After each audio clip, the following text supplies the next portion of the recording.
Riyadh വിമാനത്താവളങ്ങളിൽ നിന്നും തിരുവനന്തപുരത്തേക്ക് സർവീസ് ആരംഭിക്കാനുള്ള തീരുമാനത്തിൽ നിന്നും സൗദി എയർലൈൻസ് പിന്മാറിയതായി സൂചന. തീരുമാനത്തിന്റെ കാരണം വ്യക്തമല്ല. ജിദ്ദയിൽ നിന്നും നേരിട്ട് തിരുവനന്തപുരത്തേക്കുള്ള വിമാന സർവീസ് എന്ന തെക്കൻ ജില്ലകളിലെ പ്രവാസികളുടെ ആവശ്യത്തിന് ഇനിയും കാത്തിരിക്കേണ്ടി വരും. ഏപ്രിൽ ആദ്യവാരം മുതൽ റിയാദിൽ നിന്നും ജിദ്ദയിൽ നിന്നും തിരുവനന്തപുരത്തേക്ക് നേരിട്ടുള്ള സർവീസുകൾ ആരംഭിക്കുമെന്നായിരുന്നു സൗദി എയർലൈൻസ് വെബ്സൈറ്റ് വഴി അറിയിച്ചിരുന്നത്. റിയാദിൽ നിന്ന് ആഴ്ചയിൽ 3 ദിവസവും ജിദ്ദയിൽ നിന്ന് 2 ദിവസവും സർവീസ് ഉണ്ടാകുമെന്നായിരുന്നു അറിയിപ്പ്. എയർബസ് A300, 330 വിമാനങ്ങളാണ് സർവീസ് നടത്തുക എന്നും പ്രഖ്യാപിച്ചിരുന്നു. ടിക്കറ്റ് ബുക്കിംഗ് ആരംഭിച്ചിരുന്നില്ലെങ്കിലും ഇരു സ്ഥലങ്ങളിൽ നിന്നും തിരിച്ചുമുള്ള വിമാന ഷെഡ്യൂളുകൾ ട്രാവൽ ഏജൻസികളുടെ ബുക്കിംഗ് സിസ്റ്റത്തിൽ കാണിച്ചിരുന്നു.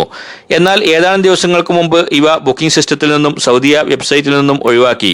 ഇതോടെയാണ് തീരുമാനത്തിൽ നിന്നും സൗദി എയർലൈൻസ് പിന്മാറിയതായി മനസ്സിലാവുന്നത്. ജിദ്ദയിൽ നിന്നും തിരുവനന്തപുരത്തേക്ക് നേരിട്ട് വിമാന സർവീസ് നിലവിലില്ലാത്തതിനാൽ സൗദി തീരുമാനത്തിൽ ഈ ഭാഗങ്ങളിലെ പ്രവാസികൾ ഏറെ പ്രതീക്ഷയിലായിരുന്നു. നേരിട്ടുള്ള സർവീസിനായുള്ള ശ്രമങ്ങൾ തുടരുമെന്നാണ് പ്രവാസി സംഘടനകൾ പറയുന്നത്. നേരിട്ടുള്ള ഒരു വിമാനം എന്ന് പറയുന്നത് ഞങ്ങൾക്ക് അത്യന്താപേക്ഷിതമായ ഒരു കാര്യം തന്നെയാണ്. അത് നമ്മുടെ കേന്ദ്ര വ്യോമയാന മന്ത്രാലയം അതിൽ നേരിട്ട് ഇടപെടും എന്നുള്ള വിശ്വാസം ഞങ്ങൾക്കുണ്ട്. അതുമായി TSS മുന്നോട്ട് പോവുകയാണ്. കുടുംബങ്ങൾക്കും ചികിത്സ ഉൾപ്പെടെ അടിയന്തരമായി നാട്ടിലേക്ക് പോകേണ്ടി വരുന്നവർക്കും ഉംറ തീർത്ഥാടകർക്കും ആശ്വാസമാകുമായിരുന്ന സർവീസ് ഇല്ലാതായതിന്റെ കാരണം വ്യക്തമല്ല. Sadiq Ali Thuvvur, media 1, Jeddah. സലാലയിൽ നിന്ന് കോഴിക്കോട്ടേക്ക് ഒമാൻ എയർ ഡെയിലി സർവീസ് ആരംഭിക്കുന്നു. മാർച്ച് 27 മുതൽ തുടങ്ങുന്ന സർവീസിന്റെ ബുക്കിംഗ് ആരംഭിച്ചിട്ടുണ്ട്. ഒമാൻ എയർ മാർച്ച് 27 മുതൽ സലാലയിൽ നിന്ന് കോഴിക്കോട്ടേക്ക് നേരിട്ട് സർവീസ് ആരംഭിക്കുന്നു. ദിവസവും രാത്രി ഒമാൻ സമയം 12:40 സലാലയിൽ നിന്ന് പുറപ്പെടുന്ന വിമാനം രാവിലെ 5:50 കോഴിക്കോട് എത്തിച്ചേരും. രാവിലെ 6:40 കോഴിക്കോട് നിന്ന് പുറപ്പെട്ട് 8:40 സലാലയിൽ എത്തുകയും ചെയ്യും. കോഴിക്കോട്ടേക്ക് സലാലയിൽ നിന്ന് വൈകാതെ സർവീസ് ആരംഭിക്കുമെന്ന് ഒമാൻ എയർ നേരത്തെ അറിയിച്ചിരുന്നതാണ്. സ്കൂൾ അവധിക്കാലമായ ജൂൺ ജൂലൈ മാസങ്ങളിൽ ഉൾപ്പെടെ ഇപ്പോൾ ബുക്കിംഗ് ലഭ്യമാണ്. റിട്ടേൺ ടിക്കറ്റിന് 128 റിയാലും വൺ വേക്ക് 80 റിയാലുമാണ് നിരക്ക്. 27 രാത്രിയാണ് ആദ്യ സർവീസ്. 30 കിലോ ലഗേജും 7 കിലോ ഹാൻഡ് ബാഗുമാണ് ഒരു ടിക്കറ്റിന് അനുവദിക്കുക. നിലവിൽ എയർ ഇന്ത്യ എക്സ്പ്രസ് മാത്രമാണ് സലാലയിൽ നിന്ന് നേരിട്ട് കേരളത്തിലേക്ക് സർവീസ് നടത്തുന്നത്. ഒമാൻ എയറിന്റെ വരവ് മുഴുവൻ മലയാളികളെയും വിശേഷിച്ച് മലബാർ മേഖലയിലെ യാത്രക്കാരെ സന്തോഷത്തിലാക്കിയിട്ടുണ്ട്. സലാലയിൽ നിന്ന് മലബാറിലേക്കുള്ള യാത്രാക്ലേശത്തിന് ഇതോടെ കാര്യമായ ആശ്വാസമാകുമെന്നാണ് പ്രതീക്ഷ. Media 1, Salalah. എയർ അറേബ്യ ഗ്രൂപ്പിന് കീഴിലെ ട്രാവൽ ആൻഡ് ടൂറിസം ഏജൻസിയായ കോസ്മോ ട്രാവൽസ് കേരളത്തിൽ പ്രവർത്തനം വ്യാപിപ്പിക്കുന്നു. നിലവിൽ കൊച്ചിയിൽ ഓഫീസുള്ള കോസ്മോ കൂടുതൽ നഗരങ്ങളിൽ ഓഫീസ് തുറക്കും. ഇന്ത്യയിലൊട്ടാകെ പ്രവർത്തനം ശക്തമാക്കുന്നതിന്റെ ഭാഗമായി കോഴിക്കോട്, കണ്ണൂർ, തിരുവനന്തപുരം നഗരങ്ങളിൽ കൂടി കോസ്മോ ട്രാവൽസ് ഓഫീസ് തുറക്കും. ചൈനയിലേക്കും ഉടൻ പ്രവർത്തനം വ്യാപിപ്പിക്കും. ട്രാവൽ ആൻഡ് ടൂറിസം ഉൽപ്പന്നങ്ങളുടെ മൊത്ത വ്യാപാരത്തിനായി ട്രാവ്ട്രോളി എന്ന പോർട്ടലിനും തുടക്കം കുറിച്ചിട്ടുണ്ട്. സ്മോളർ ട്രാവൽ ഏജൻസികൾക്കും പുതിയ ട്രാവൽ ഏജൻസി തുടങ്ങാൻ ആഗ്രഹിക്കുന്ന ആൾക്കാർക്കും to switch on their business immediately within few days. കാരണം ഇതിനകത്ത് അവർക്ക് വേണ്ടതെല്ലാം, എല്ലാ എയർലൈൻ ടിക്കറ്റ്സും, എല്ലാ ഹോട്ടൽസും, കാർ റെൻ്റൽസും, വീസാസും എല്ലാം ഒരൊറ്റ പൈപ്പിൽ, ഒരൊറ്റ സിസ്റ്റത്തിനകത്ത് അവൈലബിൾ ആണ്. തായ്വാനിലേക്ക് ടൂറിസം പ്രോത്സാഹിപ്പിക്കുന്നതിന് തായ്വാൻ ടൂറിസം ബോർഡുമായി കരാർ ഒപ്പിട്ടതായും അധികൃതർ വാർത്താസമ്മേളനത്തിൽ അറിയിച്ചു. Taiwan tourism board vice president Vishal Mehra, Cosmo sales വിഭാഗം മേധാവി ദീപ രാജേഷ് എന്നിവരും വാർത്താസമ്മേളനത്തിൽ പങ്കെടുത്തു. Media 1, Dubai. ബിനാമി ഇടപാടുകൾ ഇല്ലായ്മ ചെയ്യാനുള്ള 6 പരിപാടിക്ക് സൗദി വാണിജ്യ നിക്ഷേപ മന്ത്രാലയം അംഗീകാരം നൽകിയതായി അധികൃതർ വ്യക്തമാക്കി. സ്ഥാപനം തുടങ്ങുന്നവർ മൂലധനത്തിന്റെ സ്രോതസ് വ്യക്തമാക്കണമെന്നതാണ് ഏറ്റവും പ്രധാന നിർദ്ദേശം. എല്ലാ ഇടപാടുകളും ബാങ്ക് വഴിയാക്കണമെന്നും ഇടപാടുകൾക്ക് ബില്ല് നൽകണമെന്നും വാണിജ്യ മന്ത്രാലയം നിർദ്ദേശിച്ചിട്ടുണ്ട്. ബിനാമി നിർമ്മാർജ്ജനത്തിന് ദേശീയ പരിപാടി എന്ന തലക്കെട്ടിലാണ് 6 പരിപാടിക്ക് സൗദി വാണിജ്യ മന്ത്രാലയം തുടക്കം കുറിക്കുന്നത്. സ്ഥാപനം തുടങ്ങുന്നവർ മൂലധനത്തിന്റെ സ്രോതസ് വ്യക്തമാക്കണമെന്നതാണ് പുതിയ നിർദ്ദേശങ്ങൾ കച്ചവടക്കാരെ ഏറെ ബുദ്ധിമുട്ടിലാക്കുന്നത്. ഇതിനുവേണ്ടി ചെറുകിട സ്ഥാപനങ്ങളുടേതുൾപ്പെടെ എല്ലാ ഇടപാടുകളും ബാങ്ക് വഴിയാക്കണമെന്നും ഇടപാടുകൾ പൂർണ്ണമായും ബില്ല് വഴിയാക്കണമെന്നും വാണിജ്യ മന്ത്രാലയം നിർദ്ദേശിച്ചിട്ടുണ്ട്. ഉപഭോക്താക്കൾക്ക് സേവനം മെച്ചപ്പെടുത്തുക, ബിനാമി തടയുന്നതിൽ വിവിധ മന്ത്രാലയങ്ങൾ തമ്മിലുള്ള പ്രവർത്തനം ഏകീകരിക്കുക, പരമാവധി ജോലികളിൽ സ്വദേശികളെ നിയമിക്കുക, സ്വകാര്യ മേഖലയിലെ ആരോഗ്യകരമായ വിപണി മത്സരം നിലനിർത്തുക എന്നിവയാണ് മറ്റ് നിർദ്ദേശങ്ങൾ. ചെറുകിട ഇടത്തരം സ്ഥാപനങ്ങൾക്കും ചില്ലറ വിൽപ്പന കേന്ദ്രങ്ങൾക്കും ആവശ്യമായ പ്രോത്സാഹനം നൽകുക, സ്വദേശികൾക്ക് കൂടുതൽ തൊഴിലവസരങ്ങൾ സൃഷ്ടിക്കുക, മെച്ചപ്പെട്ട ഉൽപ്പന്നങ്ങൾ സുതാര്യമായും കുറഞ്ഞ വിലയ്ക്കും ലഭ്യമാക്കുക, സ്ത്രീകൾക്ക് കൂടുതൽ തൊഴിൽ നൽകുക, നിലവിലുള്ള ബിനാമി ഇടപാടുകൾ ഇല്ലാതാക്കുക, വിദേശികൾക്ക് സ്ഥാപനം തുടങ്ങാനുള്ള നിയമപരമായ അവസരം സൃഷ്ടിക്കുക എന്നിവയും വാണിജ്യ മന്ത്രാലയത്തിന്റെ ലക്ഷ്യമാണ്. രാജ്യത്ത് 2 ലക്ഷത്തിലധികം ബിനാമി സ്ഥാപനങ്ങളുണ്ടെന്നാണ് വാണിജ്യ മന്ത്രാലയത്തിന്റെ കണക്ക്. ഇതിൽ 86,000 സ്ഥാപനങ്ങൾ കോൺട്രാക്ട് മേഖലയിലും 84,000 ചില്ലറ വിൽപ്പന മേഖലയിലുമാണ്. ആദ്യം ചില്ലറ വിൽപ്പന മേഖലയിൽ നിന്നും തുടർന്ന് കോൺട്രാക്ടിംഗ് കമ്പനി മേഖലയിൽ നിന്നും ബിനാമി ഇടപാടുകൾ ഇല്ലാതാക്കും. Azhar Poliyil, media 1, Riyadh. ദുബൈയിൽ 24 മണിക്കൂറിനുള്ളിൽ കേസിൽ വിധി പറയുന്ന കോടതികൾ വരുന്നു. നാളെ മുതൽ പോലീസ് സ്റ്റേഷനുകളിൽ ഇത്തരം കോടതികൾ പ്രവർത്തനം ആരംഭിക്കും. പുതിയ കോടതികൾക്ക് ദുബായ് ഭരണാധികാരി അനുമതി നൽകി. ചെറുകുറ്റകൃത്യങ്ങളിൽ ഒരു ദിവസത്തിനകം വിധി പറയുന്ന ഈ കോടതികൾക്ക് വൺ ഡേ മിസ്ഡമൈനർ കോർട്ട് എന്നാണ് പേര്. പോലീസ് സ്റ്റേഷനുകളിൽ ബുധനാഴ്ച മുതൽ ഇത്തരം കോടതികൾ ആരംഭിക്കാൻ ദുബായ് എക്സിക്യൂട്ടീവ് കൗൺസിൽ അംഗീകാരം നൽകി. 21 തരം കേസുകളിൽ 2 ഘട്ടങ്ങളിലായി 24 മണിക്കൂറിനുള്ളിൽ ഈ കോടതികൾ വിധി പറയും. കേസ് തീർപ്പിനായുള്ള കാത്തിരിപ്പ് 60% കുറയ്ക്കാൻ മാത്രമല്ല, സർക്കാരിന് കോടതി ചെലവിൽ 400 ലക്ഷം ദിർഹം ലാഭമുണ്ടാക്കാനും ഇത് വഴിയൊരുക്കുമെന്നാണ് കണക്ക്. അനധികൃതമായി രാജ്യത്ത് പ്രവേശിക്കുക, താമസിക്കുക, രാജ്യത്ത് നിന്ന് നാടുകടത്തപ്പെടുക, വിലക്ക് ലംഘിച്ച് ജോലി ചെയ്യുക, സ്പോൺസറിൽ നിന്ന് ഒളിച്ചോടുക തുടങ്ങിയ കേസുകളിൽ താമസ കുടിയേറ്റ ഡയറക്ടറേറ്റിലെ ഏകദിന കോടതി തീർപ്പുണ്ടാക്കും. മദ്യം കൈവശം വെക്കൽ, മദ്യത്തിന്റെ ദുരുപയോഗം, വണ്ടിച്ചെക്ക് കേസുകൾ, യാചന, അനധികൃത കച്ചവടം എന്നീ കേസുകളിൽ പോലീസ് സ്റ്റേഷനിലെ കോടതി തന്നെ വിധി പറയും. മദ്യപിച്ച് വാഹനമോടിക്കൽ, വണ്ടിയിടിച്ച് നാശമുണ്ടാക്കൽ, ലൈസൻസ് ഇല്ലാതെ വാഹനമോടിക്കൽ തുടങ്ങിയ കേസുകളിൽ ഗതാഗത വിഭാഗം പബ്ലിക് പ്രോസിക്യൂഷനും അന്നേ ദിവസം തീർപ്പുണ്ടാക്കും. Shino Shamsuddin, media 1, Dubai. Visa കാലാവധി കഴിഞ്ഞ് രാജിവെച്ച തൊഴിലാളിയെ നാട്ടിലേക്ക് പോകാൻ അനുവദിക്കാതെ കമ്പനി ഉടമ വലയ്ക്കുന്നു. കൊല്ലം പാരിപ്പള്ളി സ്വദേശി സുകുമാരനാണ് അജ്മാനിൽ കണ്ണീരുമായി കഴിയുന്നത്. എനിക്കങ്ങ് കിടക്കാനില്ല.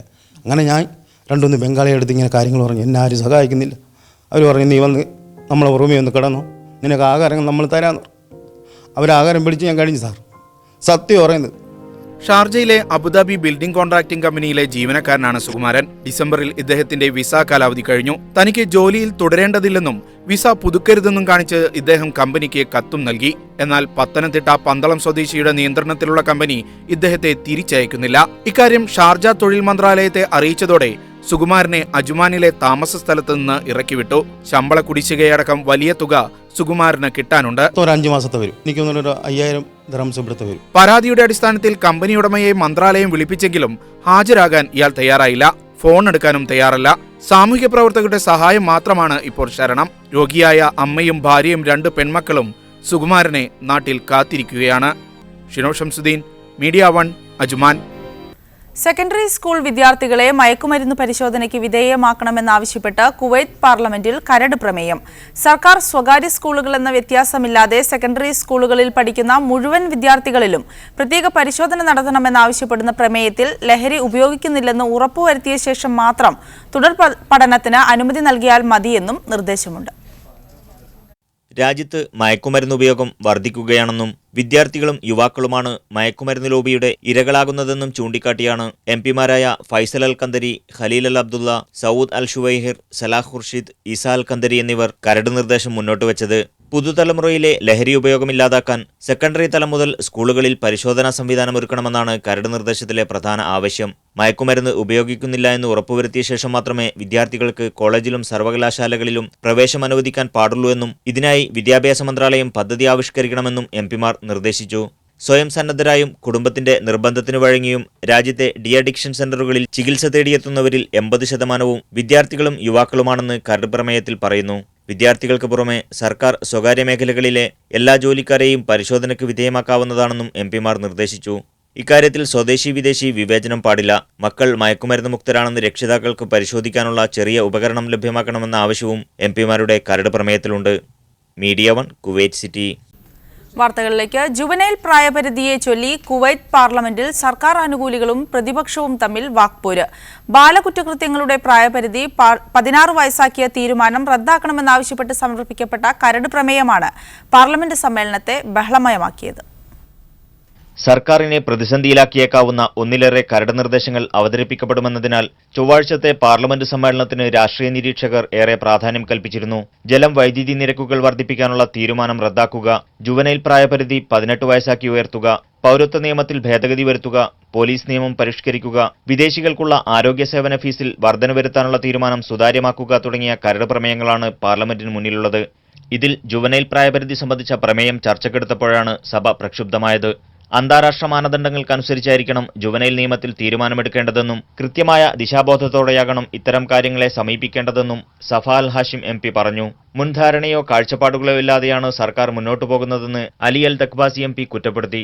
മന്ത്രിസഭാ സെക്രട്ടേറിയറ്റിന് ലഭിക്കുന്ന വിവരത്തിന്റെ അടിസ്ഥാനത്തിലാണ് സർക്കാർ തീരുമാനങ്ങൾ എടുക്കുകയെന്ന് മറുപടി പ്രസംഗത്തിൽ മന്ത്രി മുഹമ്മദ് അൽ അബ്ദുള്ള പറഞ്ഞു. 18 വയസ്സിന് താഴെ പ്രായമുള്ളവരിൽ നിന്നാണ് കൂടുതൽ നിയമലംഘനങ്ങൾ ഉണ്ടാകുന്നതെന്ന വിവരത്തിന്റെ അടിസ്ഥാനത്തിൽ 6 മാസങ്ങൾക്ക് മുമ്പാണ് ജുവനൈൽ പ്രായപരിധി 16 ആക്കിയത്. ഈ നിഗമനം അസാധുവാക്കുന്ന തരത്തിൽ ലഭിച്ച സ്ഥിതിവിവര റിപ്പോർട്ടിനെ തുടർന്നാണ് പ്രായപരിധി വീണ്ടും 18 ആക്കി ഉയർത്താൻ തീരുമാനിച്ചതെന്നും മന്ത്രി വ്യക്തമാക്കി. വാദപ്രതിവാദങ്ങൾക്കൊടുവിൽ മറ്റു പ്രമേയങ്ങൾ അടുത്ത സെഷനിലേക്ക് മാറ്റിവെച്ച ശേഷം സഭ ഇന്നത്തേക്ക് പിരിഞ്ഞു. Media 1 Kuwait city. ഇന്ത്യയിൽ നിന്നും കുവൈറ്റ് വിസയിൽ വരുന്ന ഗാർഹിക തൊഴിലാളികളെ ഉടമസ്ഥർ സൗദിയിൽ കൊണ്ടുവിടുന്നത് വ്യാപകമാകുന്നു. ഇത്തരത്തിൽ 2 ഇന്ത്യൻ തൊഴിലാളികളാണ് കഴിഞ്ഞ ദിവസം ദമാമിൽ എത്തിപ്പെട്ടത്. കഴിഞ്ഞ ഒരു മാസത്തിൽ ഇത്തരത്തിൽ 20ഓളം ഇന്ത്യക്കാരാണ് എംബസി ഹെൽപ്പ് ഡെസ്കിനെ സമീപിച്ചത്. കുവൈത്തിലേക്ക് ഡ്രൈവർ വിസയിൽ വരുന്നവരും ഗാർഹിക തൊഴിലാളി വിസയിൽ എത്തുന്നവരെയുമാണ് ഉടമസ്ഥർ ആടുമേക്കാനും ഒട്ടകങ്ങളെ പരിപാലിക്കാനുമായി സൗദിയിലേക്ക് സന്ദർശക വിസയിൽ കൊണ്ടുവിടുന്നത്. 3 മാസമാണ് വിസ കാലാവധി. എന്നാൽ വിസ കാലാവധി തീർന്നാൽ ഉടമസ്ഥർ തിരിഞ്ഞു നോക്കില്ല. സൗദി അധികൃതരുടെ പിടിയിലാവുകയോ മരുഭൂമിയിൽ നിന്ന് ഓടി രക്ഷപ്പെടുകയോ ആണ് പതിവ്. ഇത്തരത്തിൽ സൗദിയിലെത്തിയവരാണ് തഞ്ചാവൂർ സ്വദേശി മുനിയാണ്ടിയും അഹമ്മദാബാദ് സ്വദേശി ഇമ്രാനും. കുവൈത്തിലെത്തിയ ഒരു മാസത്തിന് ശേഷം സൗദിയിലെ ആടുവളർത്തൽ കേന്ദ്രത്തിലെത്തിയ ഇവർക്ക് 9 മാസത്തിന് ശേഷവും ശമ്പളം ലഭിച്ചില്ല. ഇതോടെ രണ്ടുപേരും അവിടെ നിന്ന് രക്ഷപ്പെടുകയായിരുന്നു. அதனால் என்னடா பண்ணணும்னு நினச்சிருந்து நைட்டு 12 மணி போல் 40 கிலோமீட்டர் மணல்லேருந்து நடந்து வந்து ஜுபைலுன்ற ஒரு இடத்துக்கு மெயின் ரோட்டுக்கு வந்து அதுக்கப்புறம் அங்கேருந்து ஒரு தமிழ்காரர் ஆட்டோ பிடிச்சி பஸ் ஸ்டாண்டில் கொண்டு இறக்கி விட்டார். அதுக்கப்புறம் பஸ் ஸ்டாண்டு ஜுபைல் பஸ் ஸ்டாண்ட்லேருந்து பெங்காலி ஒருத்தர் வந்து அவர் டாக்ஸிலேருந்து நேராக வந்து தமாமில் வந்து பார்த்தோம். தமாமில் எம்பசி லீவாக இருந்துச்சு. அதனால் எங்களை ஆட்டோ മാർക്കറ്റ് അടച്ചിട്ട് പോയി. ദമാമിലെ എംബസിക്ക് കീഴിലെ അദാലത്തിലെത്തിയ ഇവർ സാമൂഹ്യ പ്രവർത്തകരുടെ സഹായത്തോടെ ലേബർ കോടതിയിലും അമീർ കോടതിയിലും പരാതി നൽകിയിട്ടുണ്ട്. ഇന്ത്യൻ എംബസിയുടെ സഹായത്താൽ നാട്ടിലേക്ക് പോകാമെന്ന പ്രതീക്ഷയിലാണിവർ. Muhammad Sharif, media 1, Dammam. കഴിഞ്ഞ 2 മാസത്തിനിടെ 5000 വിദേശികളെ നാടുകടത്തിയതായി കുവൈത്ത് ആഭ്യന്തര മന്ത്രാലയം. നാടുകടത്തപ്പെട്ടവരിൽ 86% ഇന്ത്യ ഉൾപ്പെടെ 6 രാജ്യങ്ങളിൽ നിന്നുള്ളവരാണ്. സ്ത്രീകളടക്കം 300 പേരെ ഈ ആഴ്ച നാടുകടത്തുമെന്നും അധികൃതർ വ്യക്തമാക്കി. 2017 ജനുവരി 1 മുതൽ ഫെബ്രുവരി 28 വരെയുള്ള കാലയളവിൽ നാടുകടത്തപ്പെട്ടവരുടെ കണക്കാണ് ആഭ്യന്തര മന്ത്രാലയം പുറത്തുവിട്ടത്. പ്രതിദിനം ശരാശരി 83 പേരെന്ന കണക്കിൽ 2 മാസത്തിനുള്ളിൽ 5000 പേരെ സ്വന്തം നാടുകളിലേക്ക് തിരിച്ചയച്ചതായി മന്ത്രാലയത്തിന്റെ സ്റ്റാറ്റിസ്റ്റിക് റിപ്പോർട്ടിൽ പറയുന്നു. തിരിച്ചുവരാതിരിക്കാൻ വിരലടയാളം പതിപ്പിച്ചാണ് മുഴുവൻ പേരെയും നാടുകടത്തിയത്. വിവിധ കുറ്റകൃത്യങ്ങൾ, താമസ നിയമലംഘനം എന്നിവയുടെ പേരിൽ നാടുകടത്തപ്പെട്ടവരിൽ നല്ലൊരു ശതമാനവും ഇന്ത്യ, ഈജിപ്ത് എന്നീ രാജ്യങ്ങളിൽ നിന്നുള്ളവരാണ്. മൊത്തം എണ്ണത്തിന്റെ 25% ഇന്ത്യക്കാരാണ്. ഈജിപ്ത് സ്വദേശികൾ 21%. ഫിലിപ്പൈനുകളും എത്തോപ്യക്കാരുമാണ് പട്ടികയിൽ 3ഉം 4ഉം സ്ഥാനത്തുള്ളത്. നിയമലംഘകരായ വിദേശികളെ രാജ്യത്ത് നിലനിർത്തില്ലെന്നും 50 സ്ത്രീകൾ ഉൾപ്പെടെ 300 പേരെ ഈ ആഴ്ച നാടുകടത്തുമെന്നും ആഭ്യന്തര മന്ത്രാലയം അറിയിച്ചു. Media 1 Kuwait city. ബഹ്റൈനിൽ ക്യാൻസർ കെയർ ഗ്രൂപ്പിന്റെ 2ാം വാർഷികം വിപുലമായ പരിപാടികളോടെ നടന്നു. ആരോഗ്യ ബോധവൽക്കരണ ക്ലാസുകളിലും പരിശോധനകളിലുമായി നിരവധി പേർ പങ്കെടുത്തു. ബഹ്റൈൻ ആരോഗ്യ മന്ത്രാലയത്തിന്റെ രക്ഷാകർതൃത്വത്തിൽ നടന്ന ക്യാൻസർ കെയർ ഗ്രൂപ്പ് 2ാം വാർഷിക പരിപാടികളിൽ ആരോഗ്യ മന്ത്രാലയം assistant under secretary doctor Waleed Khalifa Al Mania മുഖ്യാതിഥിയായിരുന്നു. നാട്ടിൽ നിന്നെത്തിയ പ്രശസ്ത ബിഷഗ്വരൻ ഡോക്ടർ VP ഗംഗാധരന്റെ സാന്നിധ്യത്തിലായിരുന്നു പരിപാടികൾ. ക്യാൻസർ ബോധവൽക്കരണത്തിനോടൊപ്പം വൃക്കരോഗങ്ങൾ സംബന്ധിച്ച സെമിനാർ, ആരോഗ്യ പരിശോധനകൾ എന്നിവയും നടന്നു. ബഹ്റൈനിലെ പ്രമുഖ സർക്കാർ സ്വകാര്യ ആശുപത്രികളിലെ ഡോക്ടർമാർ, പാരാമെഡിക്കൽ ജീവനക്കാർ തുടങ്ങിയവർ പരിശോധനകൾക്ക് നേതൃത്വം നൽകി. പ്രാഥമിക സുരക്ഷാ പരിശീലനം, ലഹരിക്കെതിരെയുള്ള ബോധവൽക്കരണം, അഗ്നിശമന ഗതാഗത നിയമങ്ങളെക്കുറിച്ചുള്ള പഠന ക്ലാസുകൾ തുടങ്ങിയവക്കായി സ്റ്റാളുകളും ഒരുക്കിയിരുന്നു. ട്രാഫിക് ഡയറക്ടറേറ്റ്, സിവിൽ ഡിഫൻസ് എന്നീ വകുപ്പുകളുടെ സ്റ്റാളുകൾ ശ്രദ്ധേയമായി.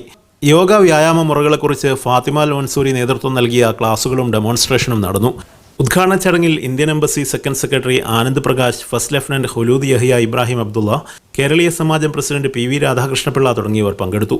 Cancer care group president doctor PV Cherian, general secretary KT Saleem തുടങ്ങിയവർ പരിപാടികൾക്ക് നേതൃത്വം നൽകി. Siraj Pallikkara, media 1, Bahrain. Media 1 ചാനലിന്റെ സംഗീത സബരിയ പുരസ്കാരം ഖത്തർ പ്രവാസ ജീവിതം നയിക്കുന്ന K മുഹമ്മദ് ഈസയ്ക്ക്. പതിറ്റാണ്ടുകളായി മാപ്പിളപ്പാട്ട് ഉൾപ്പെടെ സംഗീതത്തിന്റെ വിവിധ തുറകളിൽ നടത്തുന്ന ആത്മാർത്ഥമായ ഇടപെടലുകൾ മുൻനിർത്തിയാണ് പുരസ്കാരം. ഈ മാസം 10-ന് ഖത്തറിൽ നടക്കുന്ന 14ാം രാവ് സീസൺ 5 ഗ്രാൻഡ് ഫിനാലെ വേദിയിൽ പ്രമുഖരുടെ സാന്നിധ്യത്തിൽ K മുഹമ്മദ് ഈസയ്ക്ക് പുരസ്കാരം സമ്മാനിക്കും. ഖത്തറിലെ കലാസാംസ്കാരിക ജീവകാരുണ്യ കായിക രംഗങ്ങളിൽ നിറഞ്ഞു നിൽക്കുന്ന K മുഹമ്മദ് ഈസ മാപ്പിളപ്പാട്ടിനെ ഗൾഫിൽ ജനകീയവൽക്കരിച്ചവരിൽ മുൻപന്തിയിലാണ്. മാപ്പിളപ്പാട്ടിലെ കാരണവന്മാരായ PT അബ്ദുറഹ്മാനും ചാന്ദ് പാഷയും റംല ബീഗവും മുതൽ പുതിയ തലമുറയിലെ പാട്ടുകാരെ വരെ ആദ്യമായി ഗൾഫിൽ കൊണ്ടുവന്നതും സംഗീത രംഗത്തുള്ളവർക്ക് കലവറയില്ലാതെ പിന്തുണ നൽകിയതുമാണ് ഇദ്ദേഹത്തെ വ്യത്യസ്തനാക്കുന്നത്. സംഗീതത്തിന്റെ വഴിയിൽ ജീവിതം അർപ്പിച്ച് വിടവാങ്ങിയ പ്രതിഭകളുടെ കുടുംബാംഗങ്ങൾക്ക് തുണയാകാനും കെ മുഹമ്മദ് ഈസ എന്ന മനുഷ്യസ്നേഹിക്കായി. മോയിൻകുട്ടി വൈദ്യർ അക്കാദമിയുടെ മുൻ എക്സിക്യൂട്ടീവ് അംഗമെന്ന നിലയിലും കോഴിക്കോട് കേന്ദ്രമായി പ്രവർത്തിക്കുന്ന കലാസാംസ്കാരിക കൂട്ടായ്മയായ ആശയുടെ അമരക്കാരനായും ഇദ്ദേഹം നിർവഹിച്ചത് സ്തുത്യർഹമായ സേവനങ്ങളാണ്. മാർച്ച് 10 ഖത്തറിലെ ഏഷ്യൻ ടൗൺ ആംഫി തിയേറ്ററിൽ 14ാം രാവ് സീസൺ 5ന്റെ ഗ്രാൻഡ് ഫിനാലെ വേദിയിൽ വെച്ച് പ്രമുഖരുടെ സാന്നിധ്യത്തിൽ മീഡിയ വൺ സംഗീത സപര്യ പുരസ്കാരം നൽകി ഈ മനുഷ്യൻ ആദരിക്കപ്പെടുമ്പോൾ സംശയമില്ലാതെ പറയാം, ഇത് അർഹതയ്ക്കുള്ള അംഗീകാരമാണ്. Media one, Doha. വിദേശത്ത് മരിക്കുന്ന ഇന്ത്യക്കാരുടെ മൃതദേഹം നാട്ടിലെത്തിക്കാൻ വിമാന കമ്പനികൾ വൻതുക ഈടാക്കുന്നതിനെതിരെ പ്രക്ഷോഭം സംഘടിപ്പിക്കുമെന്ന് പീപ്പിൾ കൾച്ചറൽ ഫോറം കുവൈറ്റ് ഭാരവാഹികൾ വാർത്താസമ്മേളനത്തിൽ അറിയിച്ചു. ഇതിനായി GCC രാജ്യങ്ങളിലെ ഇന്ത്യക്കാരിൽ നിന്ന് ഒപ്പ് ശേഖരിച്ച് കേന്ദ്ര സംസ്ഥാന സർക്കാരുകൾക്ക് സമർപ്പിക്കും. നാട്ടിൽ തിരുവനന്തപുരം, കോഴിക്കോട്, എറണാകുളം എന്നിവിടങ്ങളിലെ എയർ ഇന്ത്യയുടെ ഓഫീസിനു മുന്നിൽ സമരം സംഘടിപ്പിക്കുമെന്നും ഭാരവാഹികൾ അറിയിച്ചു. കരിപ്പൂർ വിമാനത്താവളത്തെ നഷ്ടത്തിലാക്കി സ്വകാര്യ പങ്കാളിത്തത്തിലേക്ക് കൊണ്ടുവരാനുള്ള ശ്രമങ്ങളാണ് നടക്കുന്നതെന്ന് INL സംസ്ഥാന general secretary AP Abdul Wahab. Hajj embarkation കൊച്ചിയിലേക്ക് മാറ്റിയതിന്റെ മുഖ്യ ഉത്തരവാദികൾ മുസ്ലിം ലീഗാണെന്നും അദ്ദേഹം കുറ്റപ്പെടുത്തി. കരിപ്പൂർ എയർപോർട്ടിനെ തകർക്കുന്ന വാണിജ്യ രാഷ്ട്രീയ ശക്തികളെ തുറന്നുകാട്ടി മാർച്ച് 11 മുതൽ INL സമരം സംഘടിപ്പിക്കുമെന്നും AP അബ്ദുൾ വഹാബ് പറഞ്ഞു. റിയാദ് അന്താരാഷ്ട്ര പുസ്തകമേളയ്ക്ക് എക്സിബിഷൻ സെന്ററിൽ നാളെ രാത്രി 8-ന് തിരിതെളിയും. 10 ദിവസം നീണ്ടുനിൽക്കുന്ന മേളയിൽ മലേഷ്യയാണ് വിശിഷ്ടാതിഥിയായുള്ള രാജ്യം. പുസ്തകമേളയ്ക്കുള്ള ഒരുക്കങ്ങൾ അവസാന ഘട്ടത്തിലാണ്. വായനയുടെ വസന്ത വിരിയിച്ച് വിരുന്നെത്തുന്ന പുസ്തകമേളയ്ക്ക് കിങ് അബ്ദുള്ള റോഡിലെ ഇന്റർനാഷണൽ എക്സിബിഷൻ സെന്ററാണ് വേദിയാവുന്നത്. 5 ഹാളുകളിലായാണ് പുസ്തകങ്ങൾ പ്രദർശിപ്പിക്കുക. വിദേശ രാജ്യങ്ങളിൽ നിന്നുള്ള പുസ്തക പ്രസാധകരുടെ എണ്ണത്തിൽ വർധനവുണ്ട്. എന്നാൽ ഇന്ത്യയിൽ നിന്ന് ഈ മേളയിൽ പ്രസാധകരാരും പങ്കെടുക്കുന്നില്ല. സർക്കാർ സ്ഥാപനങ്ങളുടെ പ്രാതിനിധ്യം കുറച്ച് പ്രസാധകർക്ക് കൂടുതൽ ഇടം നൽകിയിട്ടുണ്ട്. തത്വശാസ്ത്രം, വൈദ്യശാസ്ത്രം, കഥ, കവിത, നോവൽ, നിരൂപണം തുടങ്ങി വിവിധ തുറകളിൽ നിന്ന് തെരഞ്ഞെടുക്കപ്പെട്ട 8 പേരെ മേളയുടെ ഭാഗമായി ആദരിക്കും. ഇവർക്ക് സാംസ്കാരിക വാർത്താവിതരണ മന്ത്രാലയം 2 ലക്ഷം റിയാലിന്റെ ക്യാഷ് അവാർഡ് സമ്മാനിക്കും. ഈ മാസം 18 വരെ നീളുന്ന മേളയിൽ മലേഷ്യ അതിഥി രാജ്യമായി പങ്കെടുക്കും. ഓരോ ദിവസവും വ്യത്യസ്ത കലാ സാംസ്കാരിക പരിപാടികളും മേളയിൽ നടക്കും.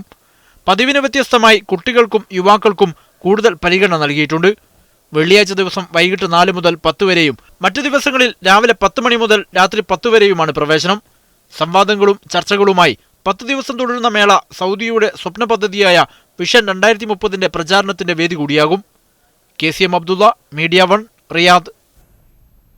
കമ്പിളി നൂലുകൾ കൊണ്ട് തുന്നിയുണ്ടാക്കുന്ന ഭീമൻ സ്കാർഫുമായി ഗിന്നസ് റെക്കോർഡ് കരസ്ഥമാക്കാനുള്ള ശ്രമത്തിലാണ് ഖത്തറിലെ ഒരു കൂട്ടം വനിതകൾ. ലോകത്തിലെ ഏറ്റവും വലിയ ക്രോഷേ ബ്ലാങ്കറ്റ് കൈകൊണ്ട് തുന്നിയെടുത്ത് ഗിന്നസ് ബുക്കിൽ ഇടം പിടിച്ച മദർ ഇന്ത്യ ക്രോഷേ ക്വീൻസ് എന്ന വനിതാ കൂട്ടായ്മ തന്നെയാണ് ഈ പുതിയ ദൗത്യത്തിനും നേതൃത്വം നൽകുന്നത്. പാശ്ചാത്യ നാടുകളിൽ പ്രചാരത്തിലുള്ള ക്രോഷേ കരകൗശല വിദ്യയിലൂടെ ലോകത്തിലെ ഏറ്റവും നീളം കൂടിയ സ്കാർഫ് തുന്നിയെടുത്ത് ഗിന്നസ് ബുക്കിൽ ഇടം പിടിക്കുക എന്ന ദൗത്യത്തിലാണ് ഖത്തറിലെ ഈ പ്രവാസി വനിതകൾ. ഇവർക്കൊപ്പം ഇന്ത്യ, UAE, ബഹ്റൈൻ, കുവൈറ്റ് തുടങ്ങി 10-ലധികം രാജ്യങ്ങളിൽ നിന്നുള്ള വനിതകൾ ദൗത്യത്തിന്റെ ഭാഗമാണ്. ചെന്നൈ സ്വദേശിനിയായ ശുഭശ്രീ നടരാജന്റെ നേതൃത്വത്തിലുള്ള മദർ ഇന്ത്യ ക്രോഷേ ക്വീൻസിലെ അംഗങ്ങളാണിവർ. ഖത്തറിൽ നിന്ന് മാത്രം സംഘത്തിൽ 60 പേരുണ്ട്. This year we are aiming to set a new record by crocheting world's longest scarf. ഇത് റെക്കോർഡ് ആയി കഴിഞ്ഞിട്ട് ഈ സ്കാർഫ് എല്ലാം നമ്മൾ ചാരിറ്റിക്ക് വേണ്ടിയിട്ട് കൊടുക്കും. ഞാൻ ഈ ക്രോഷേ ഫസ്റ്റ് ടൈം എൻ്റെ അമ്മയെ ഇത് പഠിപ്പിച്ച എനിക്കിത് ഭയങ്കര ഇഷ്ടമാണ്. ഖത്തർ ചാപ്റ്ററിന് കീഴിൽ മാത്രം 300 സ്കാർഫുകൾ തുന്നിയുണ്ടാക്കി ചെന്നൈയിലേക്ക് അയക്കും. ഓരോന്നിനും 7 ഇഞ്ച് വീതിയും 80 ഇഞ്ച് നീളവുമുണ്ട്. ഇതിൽ 150 സ്കാർഫുകൾ ഇതിനകം പൂർത്തിയാക്കിയിട്ടുണ്ട്. കഴിഞ്ഞ വർഷം ഇവർ ഇങ്ങനെ തുന്നിയുണ്ടാക്കിയ ഭീമൻ ക്രോഷേ ബ്ലാങ്കറ്റ് ഗിന്നസ് റെക്കോർഡ് കരസ്ഥമാക്കിയിരുന്നു. ഈ ആത്മവിശ്വാസമാണിപ്പോൾ പുതിയ ദൗത്യത്തിന് മുന്നിട്ടിറങ്ങാനുള്ള പ്രചോദനം. Mujeeb Rahman, media one, Doha. Indian social forum ദമാമിൽ ഹിറ്റ് ഫോർ ദി ഫ്യൂച്ചർ എന്ന തലക്കെട്ടിൽ ശില്പശാല സംഘടിപ്പിച്ചു. സൗദി അറേബ്യയിലെ തൊഴിൽ മേഖലയിൽ സ്വദേശിവൽക്കരണം, പ്രവാസികളുടെ സാമ്പത്തിക ആസൂത്രണം എന്നീ വിഷയങ്ങൾ ചർച്ചയായി. ഗൾഫിലെ മാറിവരുന്ന സാഹചര്യം ഗൗരവത്തിലെടുത്ത് കൃത്യമായ ആസൂത്രണത്തിന് പ്രവാസികൾ തയ്യാറാകണമെന്നും കുടുംബത്തെ യാഥാർത്ഥ്യങ്ങൾ അറിയിച്ച് മുന്നോട്ടു പോകണമെന്നും ശില്പശാലയിൽ പങ്കെടുത്തവർ അഭിപ്രായപ്പെട്ടു. ആൽബിൻ ജോസഫ്, മൻസൂർ പല്ലൂർ, നമീർ ചെറുവാടി എന്നിവർ വിവിധ സെഷനുകളിൽ ക്ലാസ് എടുത്തു. കുവൈത്തിലെ മലയാളി മാധ്യമപ്രവർത്തകരുടെ കൂട്ടായ്മയായ MMF വാർഷിക സമ്മേളനം സംഘടിപ്പിക്കുന്നു. മാർച്ച് 9 വ്യാഴാഴ്ച വൈകിട്ട് 7 മണിക്ക് അബ്ബാസിയ കമ്മ്യൂണിറ്റി ഹാളിൽ ഇന്ത്യൻ സ്ഥാനപതി സുനിൽ കെ ജെയിൻ സമ്മേളനം ഉദ്ഘാടനം ചെയ്യും. മുതിർന്ന മാധ്യമപ്രവർത്തകനായ BRP ഭാസ്കർ സമകാലിക ഇന്ത്യൻ സാഹചര്യത്തിൽ മാധ്യമങ്ങളുടെ പ്രസക്തി എന്ന വിഷയത്തിൽ പ്രഭാഷണം നടത്തും. കുവൈത്തിലെ പ്രമുഖ ഗായകരുടെ നേതൃത്വത്തിൽ ഗസൽ വിരുന്നും ഉണ്ടായിരിക്കുമെന്ന് സംഘാടകർ അറിയിച്ചു. ഖത്തറിലെ ഗേൾസ് ഇസ്ലാമിക് അസോസിയേഷന്റെ ആഭിമുഖ്യത്തിൽ ദോഹയിൽ വിദ്യാർത്ഥി സംഗമം സംഘടിപ്പിച്ചു. ലോകം നിങ്ങളുടെ കൈകളിൽ എന്ന വിഷയത്തിൽ തവാസുൽ യൂറോപ്പ് ഡയറക്ടർ സെബ്രിന ലേയും കാലം കൊതിക്കുന്ന തലമുറ എന്ന തലക്കെട്ടിൽ GIO മുൻ സംസ്ഥാന പ്രസിഡന്റ് P റുക്സാനയും സദസ്സിനെ അഭിമുഖീകരിച്ചു. ഖത്തർ വനിതാ സമ്മേളനത്തോടനുബന്ധിച്ച് നടത്തിയ പുതുലോകത്തിലെ സ്ത്രീ സ്വത്വം എന്ന വിഷയത്തിലുള്ള പവർ പോയിന്റ് മത്സരത്തിലെ വിജയികളായ ടീമിന്റെ പ്രസന്റേഷനും പരിപാടിയിൽ നടന്നു. GIO പ്രസിഡന്റ് ഹെബ്ന ദുൽകിഫിൽ അധ്യക്ഷത വഹിച്ച പരിപാടിയിൽ GIA വൈസ് പ്രസിഡന്റ് ഫഹാന,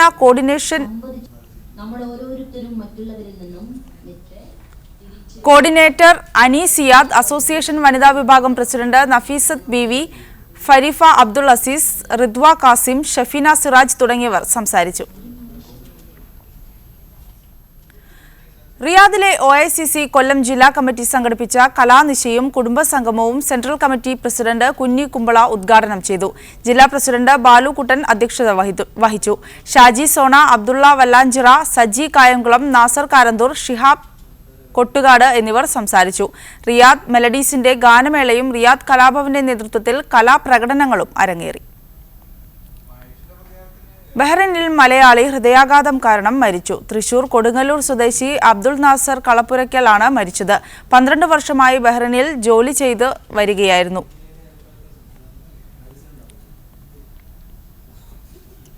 ഖത്തറിലെ ഇന്ത്യൻ എംബസിക്ക് കീഴിലുള്ള ഇന്ത്യൻ കമ്മ്യൂണിറ്റി ബെനവലന്റ് ഫോറത്തിന്റെ ആഭിമുഖ്യത്തിൽ മത്സ്യത്തൊഴിലാളികൾക്കായി സൗജന്യ മെഡിക്കൽ ക്യാമ്പ് സംഘടിപ്പിച്ചു.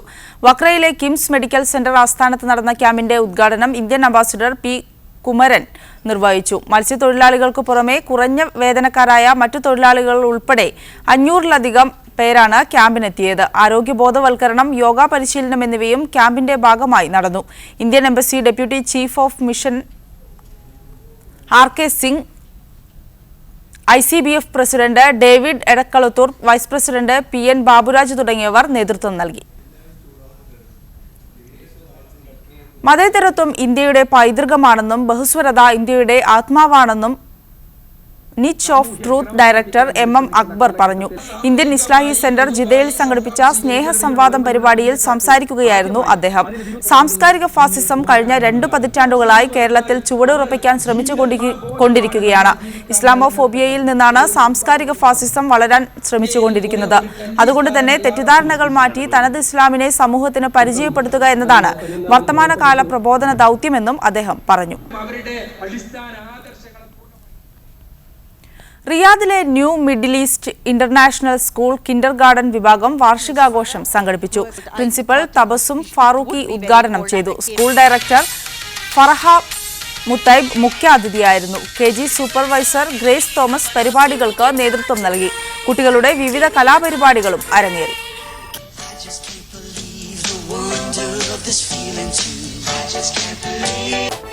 ഇതോടെ മിഡ് ഈസ്റ്റ് അവർ പൂർണ്ണമാകുന്നു. ഇനി സ്പെഷ്യൽ എഡിഷന്റെ പുനഃസംരക്ഷണം കാണാം. നമസ്കാരം.